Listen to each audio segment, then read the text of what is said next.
everyone, welcome to our channel Krishna Sir Online Classes. In this video, Krishna Sir will teach us both side position. So let's start this video. ध्रुव के कारण ध्रुव के कारण board side position में द्विध्रुव का क्या विद्युत तीव्रता होता है, इसी को आज हम लोग गणना करेंगे तथा ज्ञात करेंगे। बोर्ड साइड पोजीशन किसी भी विद्युत द्विध्रुव के मध्य बिंदु के लंबवत दिशा में दोनों ध्रुवों के कारण जितना विद्युत तीव्रता या विद्युत क्षेत्र होता है उसे बोर्ड साइड पोजीशन कहते हैं। इसे हम अब परिभाषित कर दें। किसी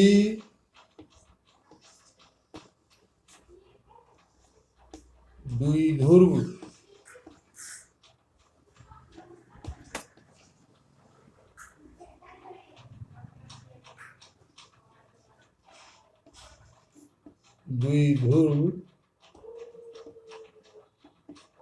के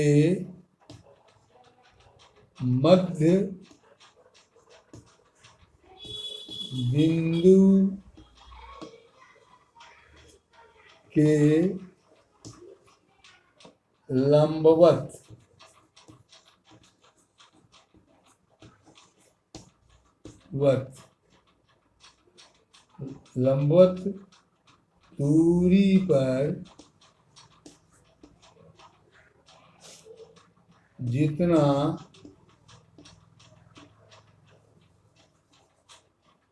दूरी पर जितना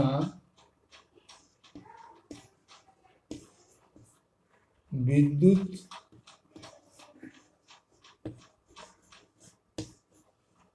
क्षेत्र होता है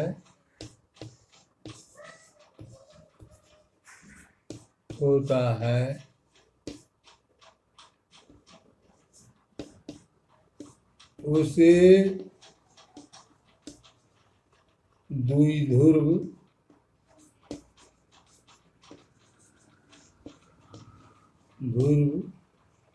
का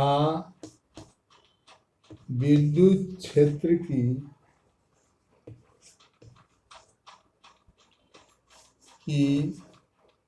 तीव्रता कहते हैं।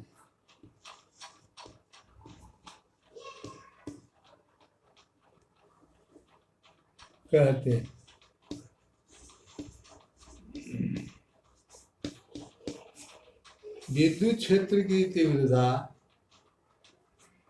E से सूचित किया जाता है। यह सदिश राशि है और सदिश राशि रहने के कारण इस पर तीर देना आवश्यक। अब मान लें कि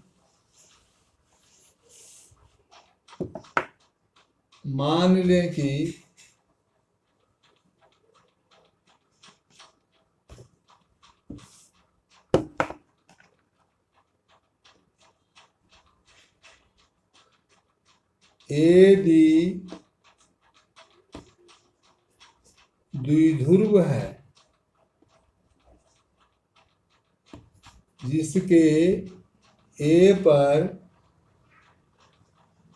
Q प्लस आवेश और B पर माइनस Q आवेश,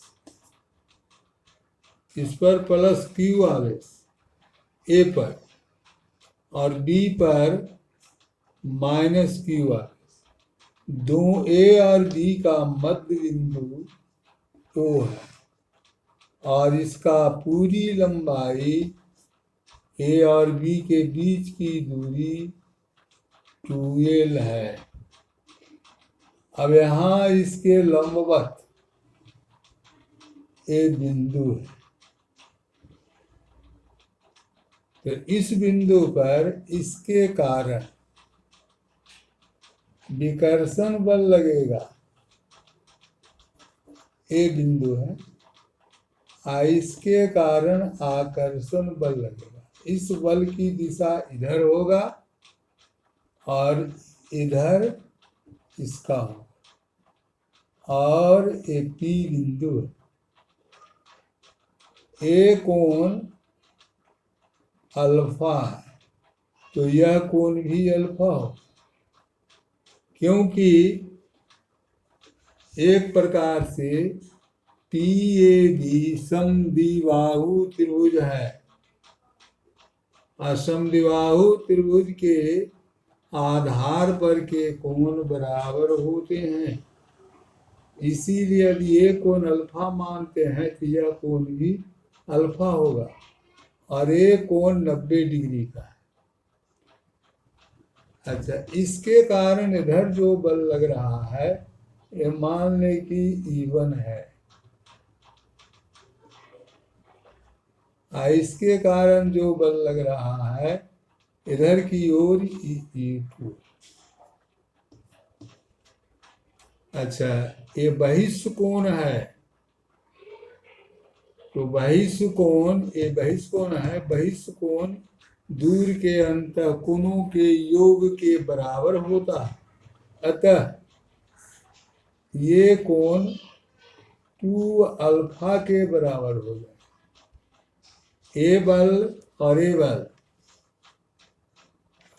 इन दोनों बलों का परिणामी बल AB के समानांतर दिशा में होगा, जो E कहलाएगा। इसकी गणना करने के लिए इसके समानांतर इसके समानांतर है, इसके समानांतर है। अब बल समानांतर चतुर्भुज के नियम का प्रयोग करेंगे। मान लिया कि ए बिंदु C, E बिंदु G, I बिंदु D है, तो बल समानांतर चतुर्भुज के नियम का प्रयोग करेंगे। क्योंकि बल सदिश राशि होता है, ये विकर्षण या आकर्षण बल हो, दोनों बल है, इसीलिए बल रहने के कारण सदिश राशि होगा। तो सदिश राशि का गणना हम करेंगे सदिश विधि से, या यहाँ पर ही बल समानांतर चतुर्भुज के नियम का प्रयोग करेंगे। तो बल समानांतर चतुर्भुज के नियम के उपयोग करने से जो परिणामी बल प्राप्त होगा वही बल P बिंदु पर A और B द्विध्रुव के कारण विद्युत क्षेत्र या विद्युत क्षेत्र की तीव्रता कहलाता है। अब इसमें कूलम के नियम के अनुसार क्या होगा, E1 बराबर, अच्छा यहाँ पर ही इकाई धन ध्रुव लिया जाता है, क्योंकि इकाई धन ध्रुव लेकर ही किसी बिंदु का विद्युत क्षेत्र द्विध्रुव का गणना करते हैं। चाहे एक आवेश हो या अनेक आवेश हो, यदि विद्युत क्षेत्र का गणना किसी बिंदु पर करना है तो उसको करने के लिए वहाँ इकाई धन आवेश उस बिंदु पर रखते हैं, और भिन्न भिन्न तरह के आवेशों के कारण उस पर कितना बल लगता है, और उन सभी बलों का परिणामी बल जो होगा वही बल उस बिंदु का विद्युत क्षेत्र कहलाएगा। और अच्छा, बल की गणना हम करेंगे कूलॉम के नियम से, तो E1 बराबर हो जाएगा कितना, जबकि ए दूरी मान लिया कि R है, ए दूरी भी आर है, तो E1 बराबर हो जाएगा। अच्छा, ए दूरी O से P की दूरी आर है, इसके लंबवत दूरी में निकालना है, इसीलिए O से P की दूरी कितनी है, आर, और इसका हाफ हो गया एल, इधर भी हो गया एल। इसका विकर्ण पहले निकाल लें, अब विकर्ण निकालने के बाद गणना किया जा सकता है। तो पहले विकर्ण बराबर AP बराबर कितना होगा, AP बराबर √/r² जोड़ L², क्योंकि ये समकोण त्रिभुज है, APO समकोण त्रिभुज, तो समकोण त्रिभुज का कर्ण कितना होगा, लंब स्क्वायर जोड़ आधार स्क्वायर का √/, यही इसकी दूरी हुई। और इतना ही दूरी BP भी हो जाएगा, क्योंकि ये समद्विबाहु त्रिभुज है, और समद्विबाहु त्रिभुज की दोनों भुजाएं और दोनों कोण, ये दोनों भुजा, ये दोनों कोण बराबर होता है। हमको दूरी मालूम हो गया। यदि इस क्षेत्र का, इस माध्यम निर्वात हो तो विद्युतशीलता अवसेलन 0 है। अब हम इसी पर गणना करें कि E1 बराबर कितना और E2 बराबर कितना। E1 यहाँ है, E1 इस दिशा में, AP दिशा में, तो AP दिशा में E1 बराबर हो गया Q, यहाँ क्योंकि प्लस Q है, यहाँ एक आवेश है धन, तो प्लस Q गुणे 1 धन में है, अब बटे में 4πε0 और r², इनके बीच की दूरी है कितना, r² + L², तो इसका स्क्वायर होगा, तब स्क्वायर कितना हो जाएगा, इतना ही हो जाएगा, r² जोड़ L²।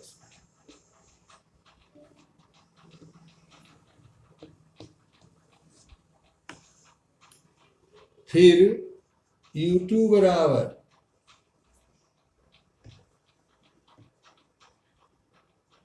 इसी प्रकार से लेके ये ऋण आवेश है, इस दिशा में लग रहा है, लेकिन परिमाण बराबर होगा, बल का परिमाण में अंतर नहीं होगा, खाली दिशा जो है PB दिशा में आई था, AP दिशा में, इतना का मान दिया जाएगा Q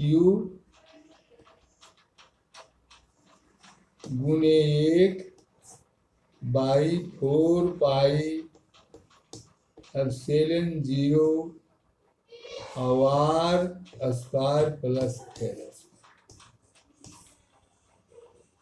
ये नंबर हो गया 3।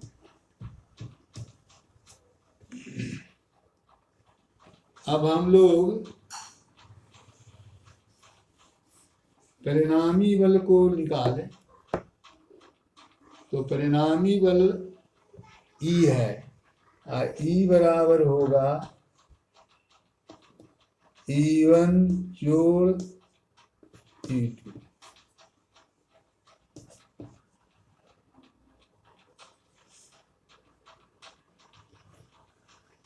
ये हो गया चौथा नंबर। अब इसमें हम लोग सदिश विधि से या बल समानांतर चतुर्भुज के नियम से मान रखें, तो मान क्या होगा,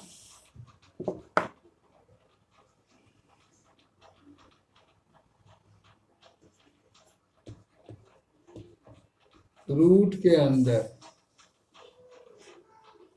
E1² जोड़ E2 स्क्वायर जोड़ 2 E1 U2 कॉस बीच का कोण कितना है 2l, इतना होगा। अब E1 E2 का मान रखें तो दोनों का मान तो बराबर है, निरपेक्ष मान दोनों का बराबर है। अच्छा, वर्ग करने पर मान जो है एक जैसा हो जाएगा, तो कितना हो जाएगा E बराबर रूट के अंदर Q बटे 4 pi epsilon 0 R square plus L square इतना का होल स्क्वायर। जोड़ दूसरा का भी होगा Q बटे 4 पाई एप्सिलॉन 0 R स्क्वायर जोड़ L स्क्वायर इतना का होल स्क्वायर।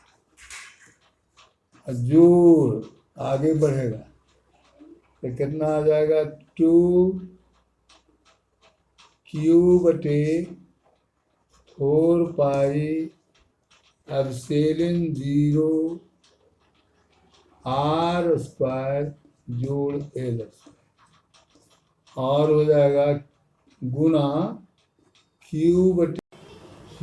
बटे 4 पाई एप्सिलॉन 0 R स्क्वायर जोड़ L स्क्वायर कॉस 2 अल्फा। अब हम E बराबर लिख सकते हैं रूट के अंदर Q स्क्वायर बटे में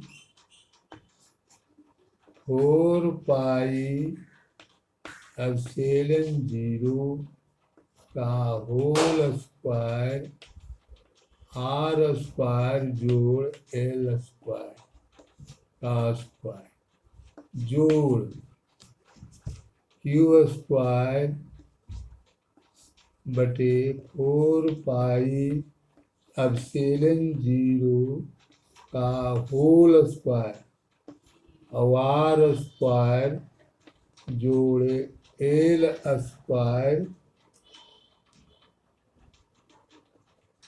का होल स्क्वायर।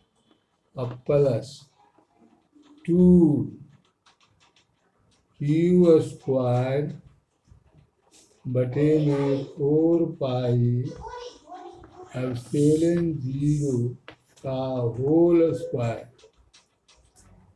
और R स्क्वायर जोड़ L स्क्वायर का होल स्क्वायर कॉस 2 अल्फा। इसमें बाहर निकाल लें इसको, क्योंकि पूर्ण वर्ग है, तो पूर्ण वर्ग निकालेंगे तो हो जाएगा क्या Q बटे 4 पाई एप्सिलॉन 0 R स्क्वायर जोड़ L स्क्वायर, और रूट के अंदर रह जाएगा 1 जोड़ 1 जोड़ 2 कॉस 2 अल्फा, या बराबर हो गया Q बराबर E बराबर हो गया कितना Q बटे 4 पाई एप्सिलॉन 0 R स्क्वायर जोड़ L स्क्वायर, और रूट के अंदर 2 कॉमन हो गया 1 प्लस कॉस 2 अल्फा।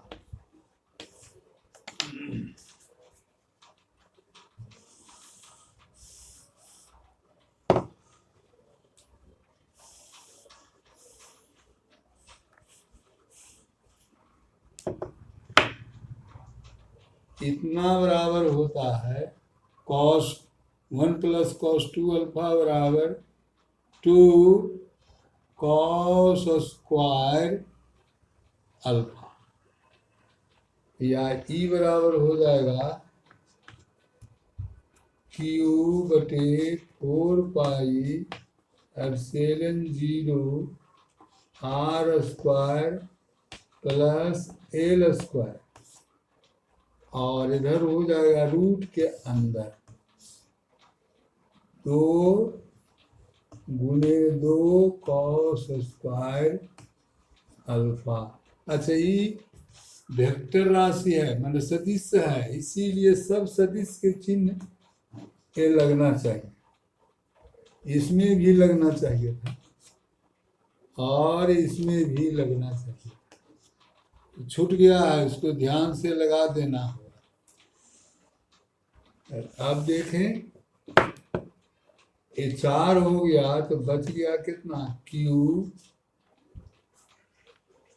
और इसका वर्गमूल निकल गया 2 cos अल्फा, अब बटे में 4πε0 R स्क्वायर L स्क्वायर।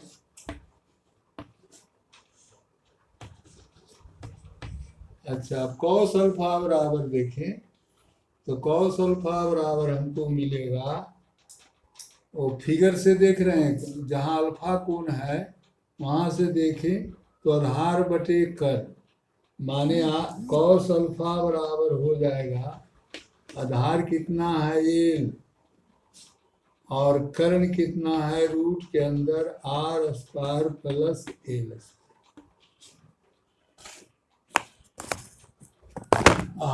देखिए,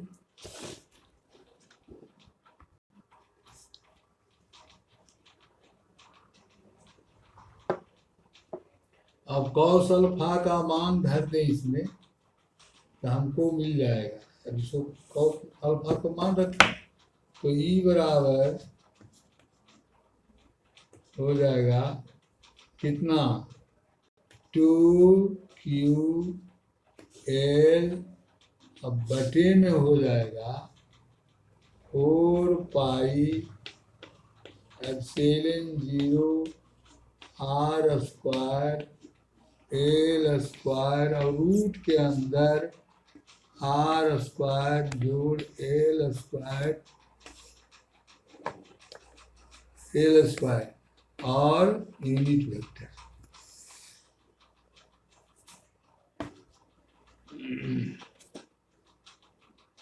अच्छा, हम जानते हैं कि द्विध्रुव का विद्युत आघूर्ण 2QL बराबर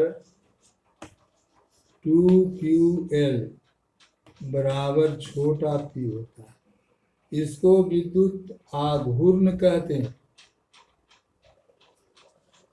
विद्युत आघूर्ण से मान देने पर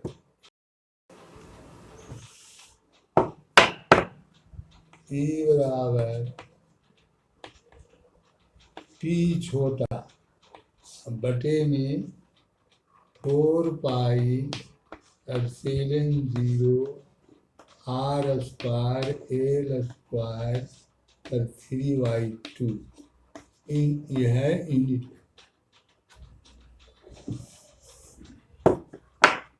R बहुत बड़ा होता है, R ग्रेटर देन, बहुत बड़ा होता है, greater less, greater L, greater than L, माने R बहुत बड़ा होता है, इसीलिए हम लिख सकते हैं R square plus L square बराबर R स्क्वायर।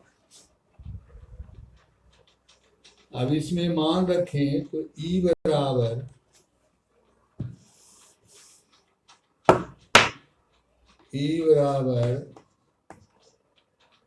हो जाएगा P बटे में 4 अब से P बटे 4 पाई एप्सिलॉन 0 R पर पावर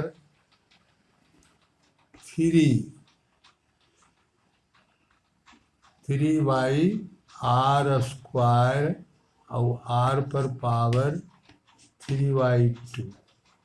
अतः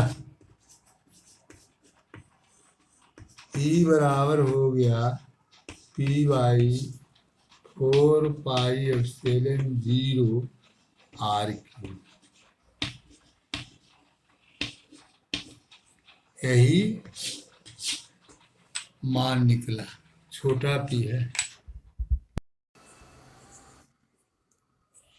So if you like this video, then like to this video, share this video with your family and friends, and comment down and subscribe to our channel and press the bell notification for our new upcoming videos.